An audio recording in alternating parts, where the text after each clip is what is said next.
Qurilish sohasi har bir mamlakat iqtisodiyotining eng muhim va strategik yo'nalishlaridan biridir. Davlatimiz rahbari tomonidan qabul qilingan qurilish sohasida natijaga asoslangan boshqaruvni joriy etish hamda sohada davlat xizmatlarini soddalashtirish chora-tadbirlari to'g'risidagi farmon ushbu sohada tubirilish yasashga qaratilgan. Ya'ni jarayonlar soddalashtiriladi va to'liq raqamlashtiriladi. Bu haqda batafsil hozirgi sharhimizda so'z boradi.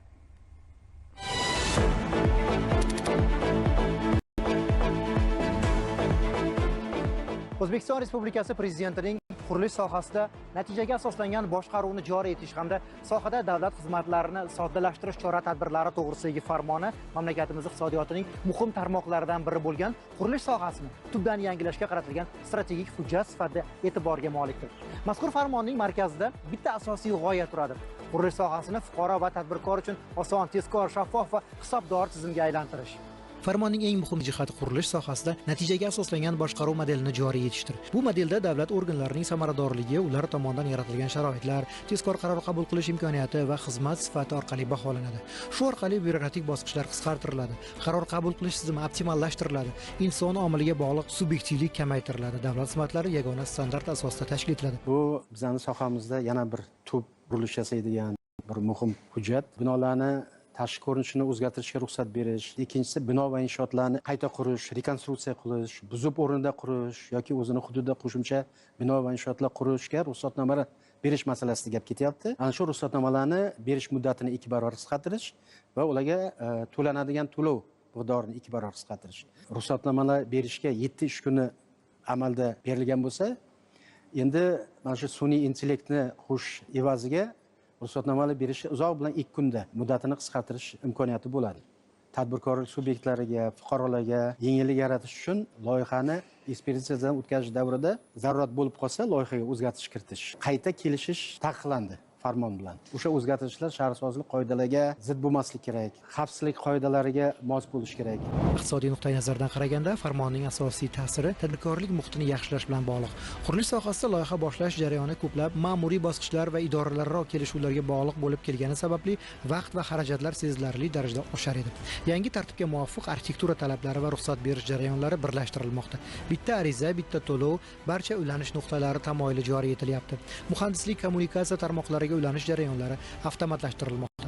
Qurilish boshlashdan ruxsatnomaga ariza bilan murojaat qilinganda juda ham uzoq vaqt talab qilardi. Ariza berilgandan keyin qurilish ruxsatnomasini olishimiz uchun 3 oy, balki 4 oygacha ham vaqt ketib qolish holatlari bo'lgan. Prezidentimizning farmonlari texnik shartlarni olish soddalashtirilgan, juda qulay bo'lgan quruvchilarga. Yong'in xavfsizligiga, konstruktiv holatiga zarar qilmaydigan bo'lsa, o'zimizni ichki konstruktor loyihachilar bilan maslahatlashib, joyda o'zgartirish qilsak bo'ladi. Yana bir yengilliklardan biri bosqichma-bosqich qurilishiga ruxsat berilayotgani. Loyihani tayinlaguncha binolarni joylashuvi aniq bo'lgandan keyin yer ishlarini o'zini bajarishga 1,5 oy, 2 oy, balki undan ham ko'proq vaqt ketadi. Bu vaqt mobaynida loyihalarni parallel ishlab chiqib, bosqichma-bosqich ishlab chiqish juda ham qulay bo'lgan.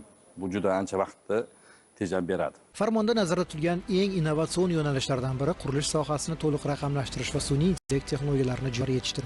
Bu yo'nalishlar quyidagilarni o'z ichiga oladi: ruxsat berish jarayonlarini raqamli tahlil qilish, ijro hujjatlarini to'liq elektron shaklga o'tkazish, arizalarni avtomatik baholash tizimini joriy etish, qurilish jarayonlarini onlayn monitoring qilish. Bu orqali davlat xizmatlarining shaffofligi oshadi, korrupsion omillar kamayadi hamda qaror qabul qilishda inson omili ta'siri minimallashadi. Prezidentimizning farmoni bilan hujjatlar rasmiylashtirish jarayonida hujjatlar sonini qisqartirish to'g'risida tegishli topshiriqlar berib o'tildi. Bu jarayonda Toshkent shahri namunasi asosida, ya'ni kompozit xizmat turini butun respublikamizga to'liq joriy qilish, shu jumladan hujjatlarda tarkibini soddalashtirish, ya'ni arxitektura rejalashtirish topshirig'i hamda qurilishga ruxsatnoma berish jarayonlarida ikkita hujjatda bitta qilib, arxitektura va shaharsozlik talablari sifatida yangi hujjatni joriy qilish to'g'risida tegishli topshiriqlar berib o'tildi. Qurilishda fuqarolarga, tadbirkorlarga yengillik bo'lishi uchun vaqtni tejash, shu jumladan hujjatlarni rasmiylashtirish jarayonida hujjatlarning soni qisqartirilmoqda. Bu qisqartirish jarayonida qurilishga ruxsat olish jarayoniga ketadigan vaqt sarfi juda ham kamayadi hamda tegishli algoritmlar asosida real vaqt rejimida qisqa muddatda olish imkoniyati bo'ladi tadbirkorlarga. Arizachi tomonidan litsenziya axborot tizimiga yuklangan ma'lumotlar, elektron hujjatlar shaffof qurilish milliy axborot tizimiga uzatiladi. Shaffof qurilish milliy axborot tizimi mazkur ma'lumotlarni boshqa dasturiy axborot tizimidagi ma'lumotlar bilan o'zaro taqqoslagan holda ularga baho beradi.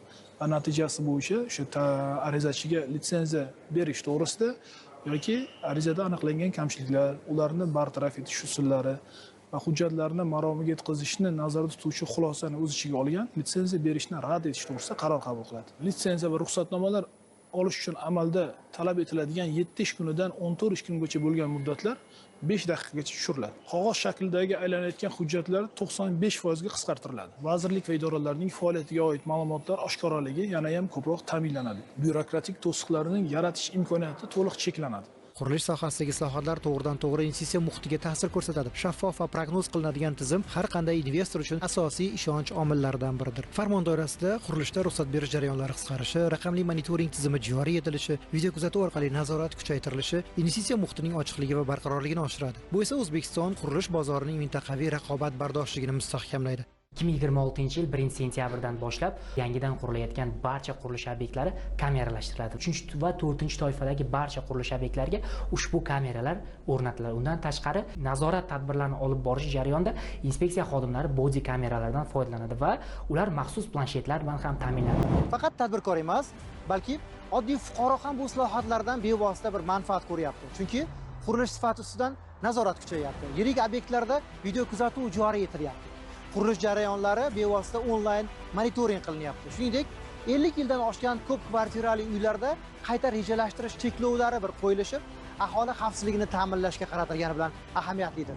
Ekspluatatsiya muddati 50 yildan oshgan ko'p kvartirali uylarda har qanday rekonstruksiya ishlari to'xtatildi. Yangi qurilgan ko'p kvartirali uylarda pudratchi tomonidan 2 yil kafolat muddati belgilangan, har qanday aniqlangan kamchiliklarni bartaraf etib borish belgilangan. Inspeksiya tomonidan aniqlangan kamchiliklarni bartaraf etish yuzasidan berilgan majburiy ko'rsatmalar o'z muddatida bartaraf etilmasa, pudratchi tashkilotni yoki quruvchi tashkilotni reyting bahosiga salbiy ta'sir ko'rsatish belgilandi.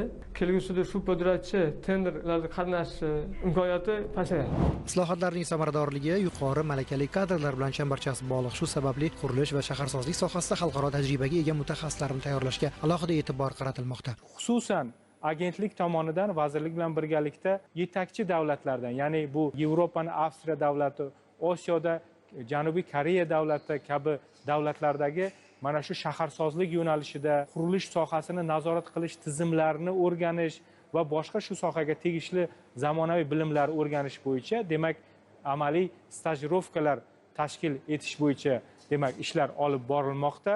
Ushbu stajirovkalar aniq ma'lum bir kompetensiyalarni egallashga yo'naltirilgan dastur ishlab chiqiladi va bu shu dastur asosida olingan amaliy ko'nikmalar, demak, to'g'ridan to'g'ri ishlab chiqarish sohasiga joriy etiladi. Buni natijasida esa xalqaro standartlar kirib keladi, mahalliy loyiha va pudrat tashkilotlarimizni xalqaro tenderlarda ishtiroki oshadi. Arxitektor sifatida juda ham ma'qul kelgan joyi, bizni loyiha tashkilotlarimizni chet el tenderlarida qatnashish uchun tayyorgarlik ko'rish uchun o'quv dasturi ham belgilanyapti bu farmonda.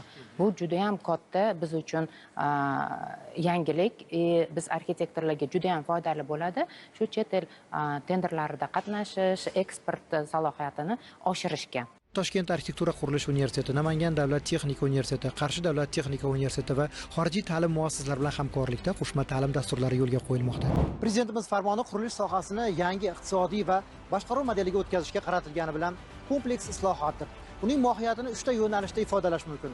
Tadbirkor uchun yengillik va tezlik, davlat uchun samara va shaffoflik, jamiyat uchun xavfsizlik va ishonch. Bu islohotlar amalda to'liq joriy etilsa, qurilish sohasi O'zbekistonning iqtisodiyotidagi eng dinamik va raqobatbardosh tarmoqlardan biriga aylanishi aniq.